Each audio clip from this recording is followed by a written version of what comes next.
Good evening everyone. कैसे हैं दोस्तों? उम्मीद करता हूँ आप लोग ठीक से होंगे, प्रिपरेशन में लगे होंगे। आइए उस प्रिपरेशन में थोड़ा मैं हेल्प करते हुए, जो हम लोग इस समय सीबीएसई बोर्ड 2024-25 का पेपर कोड 65-1 को हम लोग सॉल्व कर रहे हैं। इस क्रम में आज हम लोग 20 से आगे के क्वेश्चनों को देखेंगे। दोस्त आइए क्वेश्चन को देखते हैं। तो देखो दोस्तों, जो 21 क्वेश्चन है इसमें ए और बी 2 क्वेश्चन थे, दोनों में से किसी एक को ही करने थे, लेकिन चूंकि मैं आपको दोनों क्वेश्चन बताऊंगा, आइए ए पार्ट को देखते हैं। दोस्त ए में कहा जा रहा है एक वेक्टर ए है जो कि एक्सिस से इक्वल एंगल बनाता है और इसकी जो मैग्नीट्यूड है दोस्त 5√3 यूनिट्स है। हमें बताना है कि वेक्टर ए क्या होगा। दोस्त आपकी जानकारी के लिए बता दूं, ये जो क्वेश्चन है 3D का है। इस 3D में आपसे बस एक वर्ड बोला गया है कि ये इक्वल एंगल बनाता है। दोस्त इक्वल एंगल का मतलब क्या है, मैं यहां पर आपको ए का सॉल्यूशन बता रहा हूं। दोस्त अगर कहा यह गया है कि vector A makes equal angles with OX, Y and OZ axes, that is. दोस्त इसका मीनिंग क्या हुआ?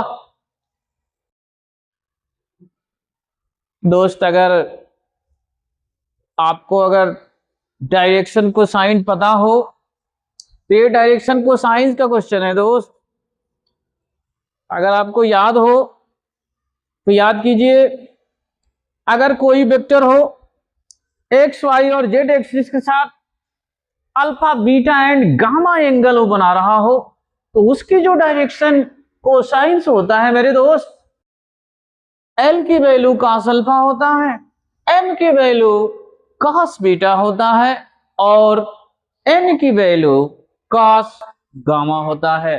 उम्मीद करता हूं दोस्त आप जरूर समझते होंगे। तो क्वेश्चन कहा क्या गया है, यहां देखिए दोस्त, इक्वल एंगल बनाता है। इक्वल एंगल का मतलब ये हुआ दोस्त कि ये जो एंगल होगा, मान लेता हूं ये जो अल्फा है, बीटा है और जो गामा एंगल है दोस्त, ये तीनों के तीनों क्या है, सेम है। आइए दोस्त इसका थोड़ा सा मैं डायग्राम बना दो। ये एक्स मान ले रहा हूं, ये वाई है, ये जेड है, ये हमारा वेक्टर हो गया, ये वेक्टर है। एक्स एक्सिस से अल्फा बना रहा है, वाई से बीटा बना रहा है, जेड से गामा बना रहा है। दोस्त थोड़ा सा आपको समझने में ज्यादा हेल्प मिले, तो क्वेश्चन में कहा गया है कि ये जो तीनों एंगल है दोस्त, तीनों को तीनों सेम है। तीनों सेम मैं मान लेता हूं, ये अल्फा बीटा गामा सेम है। हम ये भी जानते हैं दोस्त कि एल की वैल्यू कॉस अल्फा होता है, एम की वैल्यू कॉस बीटा होता है एंड एन की वैल्यू कॉस गामा होता है। दोस्त अब ये दोस्त डायरेक्शन कोसाइन का टॉपिक है मेरे दोस्त। अब ये भी एक रिलेशन आप जानते हैं कि L square M square N square की वैल्यू 1 होता है। अब चूंकि ये सारा वैल्यू सेम है तो सेम वैल्यू उठाकर आप इसमें रख देंगे। जैसे ही आप रखेंगे दोस्त, तो आपके सामने ये cos स्क्वायर अल्फा होगा, ये cos स्क्वायर बीटा और cos स्क्वायर गामा की वैल्यू 1 है, लेकिन चूंकि ये एंगल सेम है मेरे दोस्त, जैसे ही इसमें आप रखेंगे तो ये वैल्यू आएगा 3 cos स्क्वायर अल्फा की वैल्यू 1 आ जाएगा।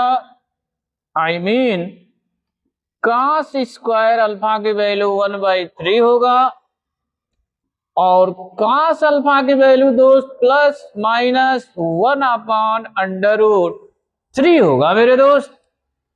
अब यहां पर पॉइंट उठता है कि अब मैं पॉजिटिव डायरेक्शन लूं कि निगेटिव डायरेक्शन लूं।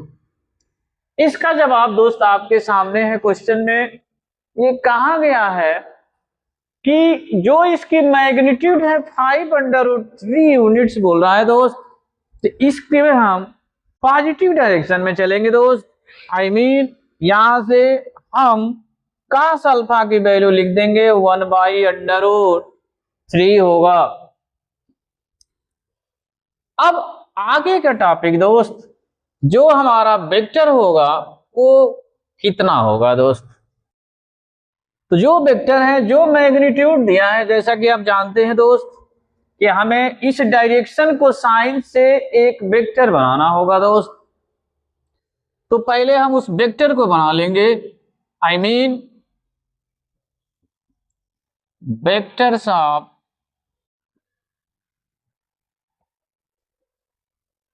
डीसीएस फार्मूला LIMJ/N होता है दोस्त। L, M और N की वैल्यू आपके सामने, जो कि अभी आपने कहा कि ये तीनों सेम है, तो तीनों की जगह पर 1/√3 लिखाएगा दोस्त। जो अभी आपने यहाँ यूज किया, यहाँ आप ये पॉइंट यूज कर देंगे, यानी ये वैल्यू हो जाएगा 1/√3। ये वैल्यू उठाकर यहाँ रख देंगे दोस्त। 1/√3 कॉमन हो जाएगा। आपके सामने I + J + K बनेगा दोस्त। अब हमें जो वेक्टर बताना है दोस्त, ए का, वो इस मैग्नीट्यूड पर बताना है दोस्त। आई मीन हमें वेक्टर ये चाहिए। जैसा कि हम जानते हैं यूनिट वेक्टर हमारा निकल चुका है मेरे दोस्त। अब हमें बताना है, मैग्नीट्यूड से मल्टीप्लाई कर देंगे तो वेक्टर हमारा फाइंड हो जाएगा। जैसा कि आप जानते होंगे दोस्त, वेक्टर जो होता है मैग्नीट्यूड इनटू यूनिट वेक्टर को कहते हैं। यहां जो वैल्यू दिया है आप उसे लिख ले, ये होगा 5/√3। यूनिट वेक्टर आपके सामने ये है, इसको उठाकर यहां रख देंगे। जैसे ही आप रखेंगे इस एक वेक्टर की आपके सामने वैल्यू मिल जाएगा, जो कि होगा √3 से √3 कैंसिल हो जाएगा। ये बनेगा I + J + K बनेगा दोस्त। ये होगा इस क्वेश्चन का कंप्लीट सॉल्यूशन। उम्मीद करता हूं दोस्त आप समझ पा रहे होंगे। एक इसके सेकंड पार्ट को देखते हैं। इसमें कहा जा रहा है दोस्त बी वाले में कि अल्फा वेक्टर और जो बीटा वेक्टर है, 2 पॉइंट है P और 1 पॉइंट Q है, दोनों की पोजीशन वेक्टर है। हमें बताना है कि एक पॉइंट R की जो पोजीशन वेक्टर होगा वो कितना होगा दोस्त, हमें यही बताना है। लेकिन इसके लिए आपको कहा गया है कि जो QR है 3/2 QP है। सबसे पहला काम दोस्त, ये आपको थोड़ा हिंट देना चाहूंगा, ये वेक्टर का क्वेश्चन है दोस्त। वेक्टर वाले में ये पढ़े होंगे इस टाइप के क्वेश्चन। आइए इसके सॉल्यूशन को देखते हैं। जो हमको गिवन है दोस्त, सबसे पहले आप वो लिख लें। जो क्वेश्चन है उसको हमने एक डायग्राम के थ्रू यहां बना रखा है। मैं मान ले रहा हूं कि वो जो है कोई फिक्स्ड पॉइंट है। R, P और Q जो है ये कुछ इस तरीके से है कि इनकी पोजीशन वेक्टरों को क्वेश्चन में दिया है। मैं यहां पर राइट कर चुका हूं दोस्त। R की पोजीशन वेक्टर हमारा x वेक्टर है, P का अल्फा है, Q का बीटा है मेरे दोस्त। हमें x की वैल्यू बताना है कितना होगा। जो गिवन है पहले एक बार लिख ले दोस्त। कहा जा रहा है कि QR की वैल्यू 3/2 QP है। अगर इसको एक बार और लिखें दोस्त तो ये बनेगा Q R by Q P 3/2। अब इसको देखे ध्यान से दोस्त, Q R by Q P, Q R I mean यहाँ क्यू से ये आर है, क्यू पी मतलब ये क्यू है और ये पी है मेरे दोस्त। अब ये जो क्वेश्चन आप देख रहे हैं दोस्त, आर जो है पी पॉइंट और क्यू पॉइंट का एक्सटर्नल पॉइंट पर क्या कर रहा है, कट कर रहा है दोस्त। आई मीन यहां जो सेक्शन फार्मूला लगेगा दोस्त वो एक्सटर्नली वाला लगेगा दोस्त, इंटरनली वाला नहीं लगेगा। इसमें से जो M1 की वैल्यू होगा वो 3 होगा, M2 की वैल्यू 2 होगा, जो कि इसके अकॉर्डिंग दिया। अभी हम बनाएंगे मेरे दोस्त कि क्या रेशियो बनने वाला है। सबसे पहले Q R by Q P कहा गया है, Q R by Q P कहा गया है, जो कि ये होना चाहिए क्यू आर और पी आर के बीच में रिलेशन होना चाहिए। आइए पहले इसको सॉल्व कर लेते हैं। तो देखिए दोस्त, अगर हम Q R by P R की वैल्यू निकाले तो इजिली हम देख पा रहे हैं कि पूरी वैल्यू 2 है, हाई वैल्यू 2 है, तो ये पार्ट 1 होना है। तो अगर ये 1 होना है तो ऊपर की वैल्यू 3 होगा, नीचे की वैल्यू 1 होगा। उम्मीद करता हूं दोस्त आप समझ पा रहे होंगे। ये वेक्टर का सेक्शन फार्मूला है दोस्त, उसी से रिलेटेड एक क्वेश्चन दिया गया है। एक बार और, जो सेक्शन फार्मूला में एक्सटर्नली डिवीजन होता है दोस्त, उसमें जिस पॉइंट की पोजीशन वेक्टर बताना होता है वहीं से हमारा रेशियो शुरू होता है। आई मीन पी और जो क्यू देख रहे हैं आप, तो आर से क्यू का भी डिस्टेंस चाहिए और आर से पी का डिस्टेंस का रेशियो होना चाहिए। जो यहाँ आपको दिया गया है क्यू आर तो है लेकिन क्यू पी दिया गया है, इसलिए हम इसे पी आर में बदल देंगे। अगर पी आर की बात आप जानना चाहें तो इजिली आप देख पा रहे हैं पूरी वैल्यू 3 पार्ट है, पी क्यू 2 पार्ट है, तो क्लियर टोटल 3 होना है, मतलब पी आर जो होगा 1 पार्ट ही होना चाहिए। अब इजिली हम देख पा रहे हैं दोस्त कि रूल के अकॉर्डिंग यहां जो हमारा रेशियो बनने चाहिए P R ratio Q R होना चाहिए, जो कि 1:3 का होगा।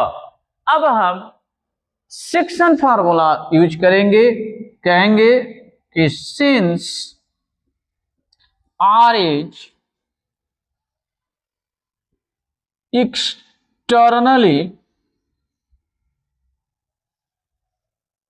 ऑफ पॉइंट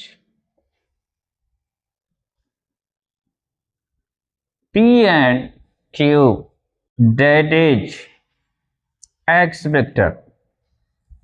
दोस्त सबसे पहले आपके इसके कॉन्सेप्ट को समझा दूं, तब क्वेश्चन को बता रहा हूं कि आप एक फार्मूला पढ़े होंगे दोस्त।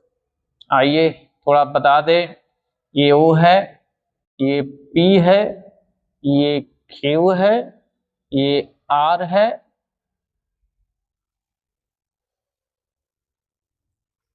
कुछ ऐसा, ये ओपी वेक्टर है, ये ओक्यू वेक्टर है। रेशियो में ले रहा हूं M1 M2। अब यहां पर जो OR वेक्टर होता है दोस्त, ये होता है M1 OP plus M2 OQ upon M1 plus M2 होता है दोस्त। ये इंटरनली के लिए होता है दोस्त, ये इंटरनली के लिए होता है, लेकिन हमें चाहिए एक्सटर्नली में। तो एक्सटर्नली में बस इतना ही होता है मेरे दोस्त। ये जो आप पॉजिटिव साइन देख रहे हैं ये इंटरचेंज होकर के निगेटिव में चेंज हो जाता है दोस्त, बस इतना ही होता है। यही कॉन्सेप्ट आपको इस क्वेश्चन में यूज करना है। जैसे ही यूज करेंगे आपका क्वेश्चन सॉल्व हो जाएगा मेरे दोस्त। आइए इस फार्मूले का यूज करते हैं।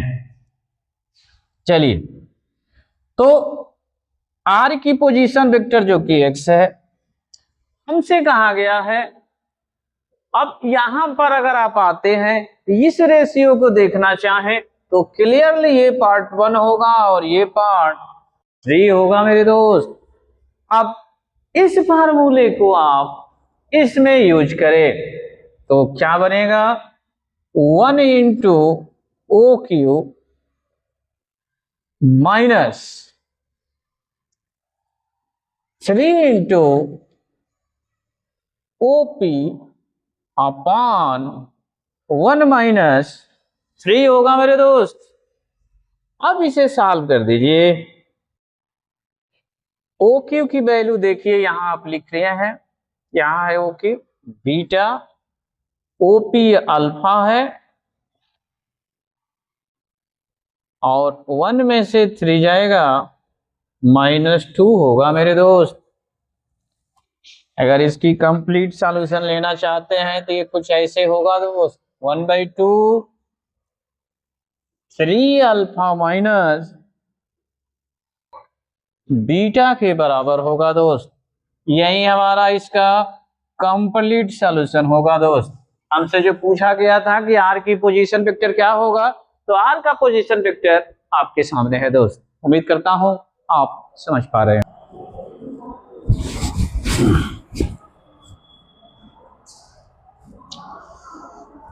आइए दोस्त, के सामने कुछ ऐसा दिखेगा। इसके बाद हम क्या करेंगे, आप देख पा रहे हैं ये square plus B square plus 2ab है, जिसकी वैल्यू होता है a प्लस बी का होल स्क्वायर होता है।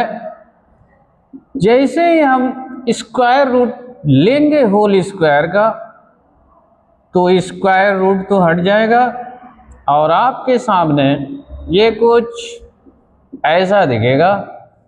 अब हम करेंगे ये, इसके इंटीग्रल को हम अलग अलग बांट देंगे। ये रहा cos x dx और ये हो जाएगा sin x dx। अब इसका जनरल इंटीग्रल कर देंगे। cos x का होता है sin x और sin का होता है माइनस cos x। अब इंटीग्रल लिमिट को रख देंगे, ये होगा sin π/4 माइनस sin 0 होगा, ये होगा cos π/4 प्लस cos 0। sin π/4 होगा 1/√2 sin 0 0, ये होगा 1/√2, ये रहेगा 1, इससे ये कैंसिल हो जाएगा। जनरल इसका आंसर 1 आएगा। रहा है कि आप a की वैल्यू बता दो। ये जो फंक्शन है इंक्रीजिंग है, रियल नंबर में है दोस्त। अगर इंक्रीजिंग डिक्रीजिंग का ये कॉन्सेप्ट का बेसिक क्वेश्चन है मेरे दोस्त, उम्मीद करता हूं आप जरूर समझते होंगे। इस टाइप के क्वेश्चन में पहला काम ये होता है दोस्त, जो क्वेश्चन दिया है एक बार उसे रीराइट कर ले, जैसे कि ये रहा। इसके बाद इसको फर्स्ट ऑर्डर का डेरिवेटिव आप करेंगे तो साइन का cos होगा, ax का a होगा, b का 0 हो जाएगा दोस्त। अब जो कहा जा रहा है यहां पर आ जाए दोस्त, कहा ये जा रहा है कि function has increasing in r, that is f dash x की value greater or equal to 0 होना चाहिए मेरे दोस्त। अब इस पॉइंट पर जैसे ही आप यहां आते हैं तो ये पूरी वैल्यू उठा करके इस पॉइंट में रख देंगे। जैसे ही रखेंगे आपके सामने ये कुछ ऐसा दिखाएगा मेरे दोस्त।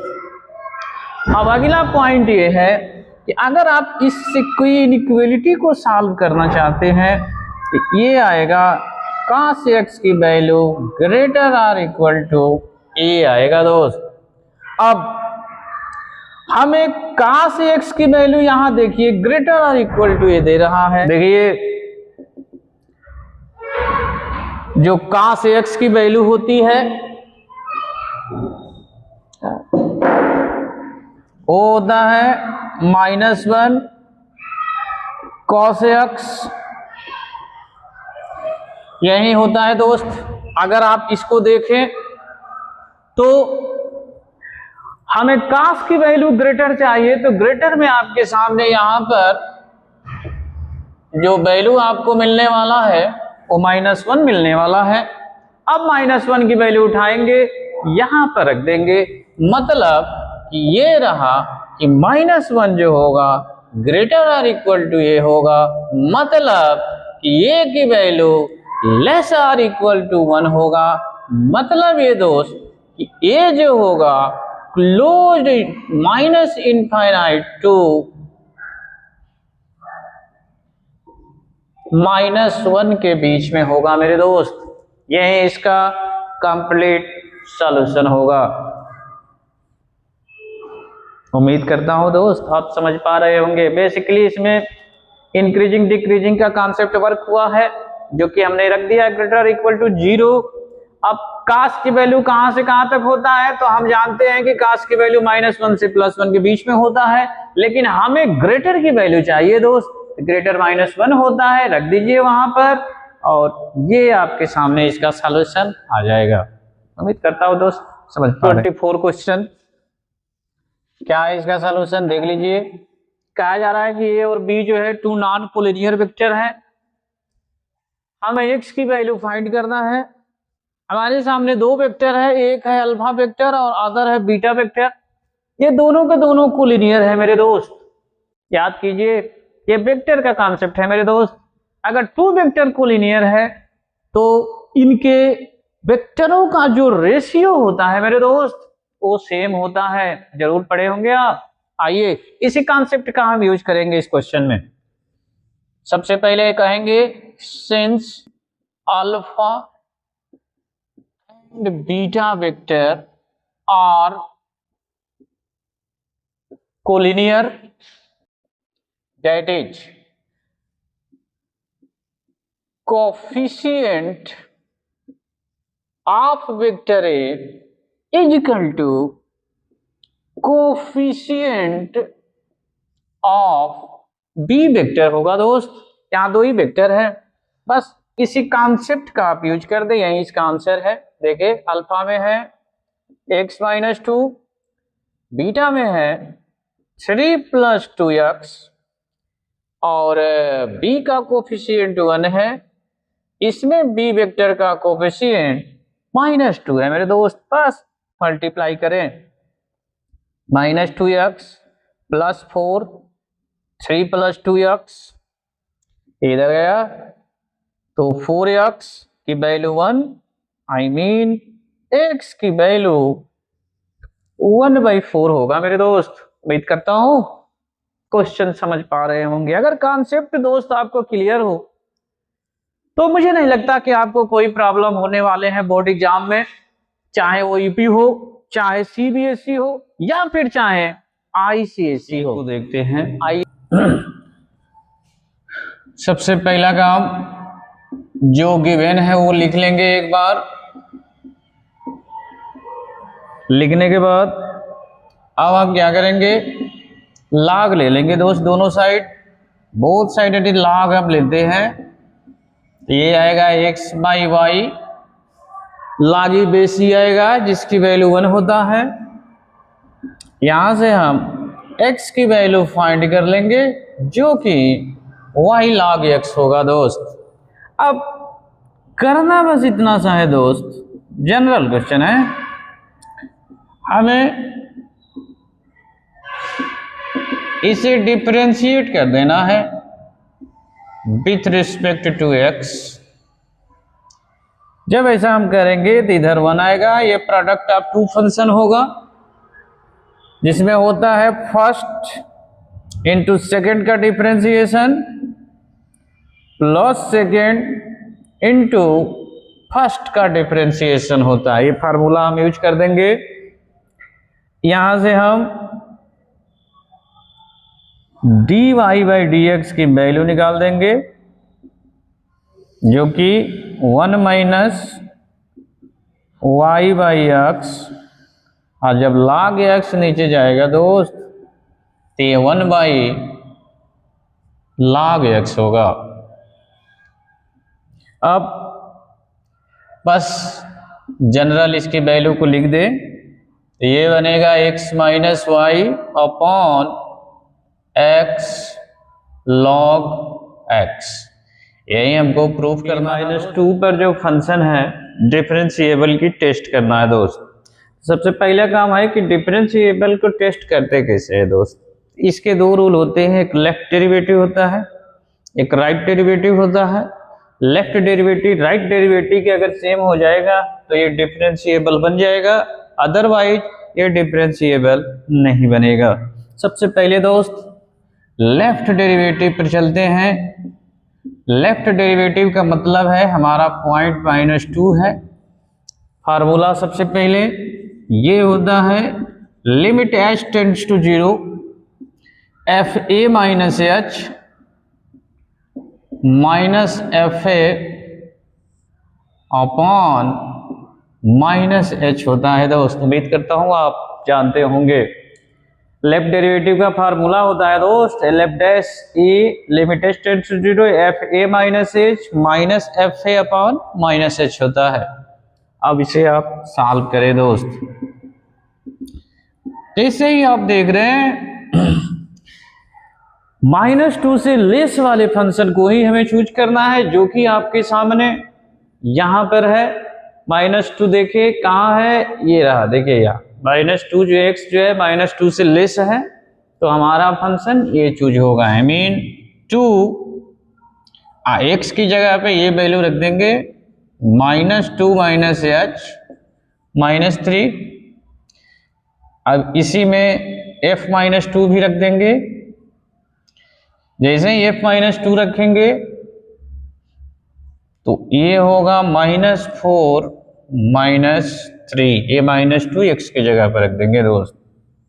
ये जो -h है जैसे का वैसे लिख देंगे। आगे देखिए इसे सॉल्व करेंगे। ये होगा -4 -2h -3 प्लस 7। यहाँ -h होगा, देखिए 7 से 7 cancel. Limit h tends to 0 ये होगा 2, h से h कैंसिल हो जाएगा। तो लेफ्ट डेरिवेटिव पॉइंट 2 पर हमको मिलेगा 2। आइए दोस्त राइट डेरिवेटिव को देखते हैं। ये रहा right derivative. Formula limit h tends to 0 F A plus H, A मतलब -2 माइनस एफ -2 अपॉन एच होता है दोस्त। अब इसका यूज करें limit h tends to 0। Right का मतलब है -2 से ग्रेटर फंक्शन चूज करना है। ये हमारा फंक्शन ये बनेगा। तो x की जगह पर लिख देंगे -2 प्लस एच, ये रहा +1। f-2 की वैल्यू जो आपके सामने है, यहाँ देखिए इक्वल का साइन दे रखा है, तो फंक्शन हमारा यही रहेगा, जिसकी वैल्यू आप पहले भी क्वेश्चन में निकाल चुके हैं। ये होगा -4 -3। अब इसे सॉल्व कर दें। ये रहा लिमिट h टेंड्स टू 0, दोनों को सॉल्व कर लीजिए। -1 plus h plus 7 upon h। अगर हम इसे सॉल्व करते हैं तो हमें मिलेगा 6 प्लस h बाई h। अब आप देख पा रहे हैं यहाँ इसको सॉल्व करने पर जो राइट डेरिवेटिव है ये एग्जिस्ट नहीं कर रहा है दोस्त। राइट डेरिवेटिव एग्जिस्ट नहीं कर रहा है, मतलब ये हुआ कि जो लेफ्ट डेरिवेटिव है वो राइट डेरिवेटिव के इक्वल नहीं आ रहा है दोस्त। जब नहीं आएगा तो इसका मतलब हुआ कि जो हमारा फंक्शन है दोस्त x इजकल टू -2 पर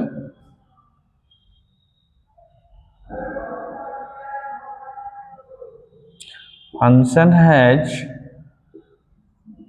नॉट डिफरेंशिएबल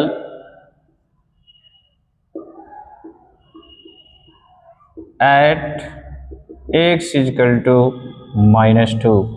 दोस्त यही इसका कंप्लीट सॉल्यूशन है। उम्मीद करता हूँ आपको जरूर समझ में आ रहा हो।